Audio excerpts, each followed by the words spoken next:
Сіздерге уәде еткенімдей, банан в шоколаде үй жағдайында темперирование жасамай-ақ қалай жасауға болады, соны көрсететін боламын. Видеоны соңына дейін көріп, лайк басып, арнама тіркеліп алыңыздар. Ол үшін бізге осындай альпен голд шоколады керек. Мен осындай 2 түрін алдым.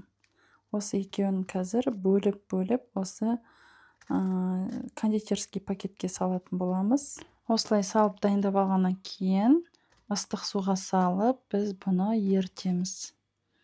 Ерткенде де бұны қатты ыстық қылмай жылытып алу керек. Ол үшін өстіп қайнап тұрған ыстық суға салғаннан кейін осы шоколадтарымыз толықтай еріп кетпей алып, бұны біз шайқап аламыз. Әзірге шоколадты 1-2 минутқа салып қойдым. Оған дейін осы банандарды тазалап, турап аламыз.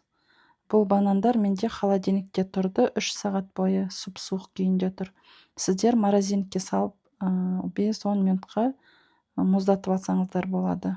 Мінекей біздің шоколадымыз дайын, толықтай еріген жоқ, ішінде шоколадтың кесектері бар. Сонымен бірге біз шайқаймыз, сонда бұл жылы болып тұрады. Қоңыр салқын болып тұрады, қатты жылы емес. Содан кейін осыған сұйық майды қосамыз. Тағы да жақсылап бір шайқап аламыз. Біздің шоколадтарымыз қатты ыстық болмау керек, жылы да болмау керек, қоңыр салқын болып тұру керек. Және осы сұп-суық банандарды осыған салып матырып алатын боламыз. Банандарыңызды міндетті түрде алдын ала морозилкаға 5-10 минутқа салып алыңыздар. Болмаса мен сияқты холодильникте 2-3 сағат тұрса, сұп-суық болып. Сол кезде жасай берсеңіздер де болады. Шоколадты малған кезде банан жақсы ұстайтын болады шоколадты. Шоколадтар бірден қатып, жақсы ұсталатын болады. Мінекей өстіп әрқайсысын өстіп салып шығатын боламыз. Бұл банан в шоколаде мен жеп көрмегеннен кейін бірінші рет жегенде маған қатты ұнады. Сонымен қайталап жасайын деп, сіздер үшін қайталап жасап жатырмын. Және өзіме де қатты ұнаған еді. Жолдасым сапады, жолдасым келгесін, ол кісі үшін де тағы да жасаймын деп ойлап отырмын. Міндетті түрде осылай жасап көріңіздер.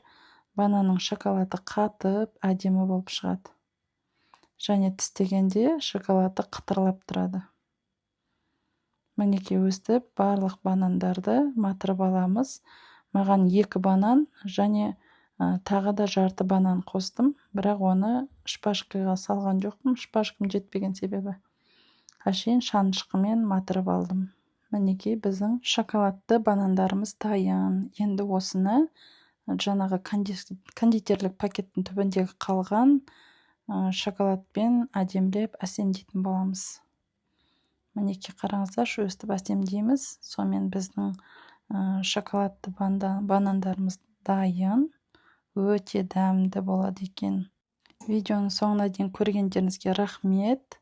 Арнама тіркеліп, лайк басуды ұмытпаңыздар. Және менің нұсқаммен жасаған болсаңыздар, бөлісе кетіңіздер.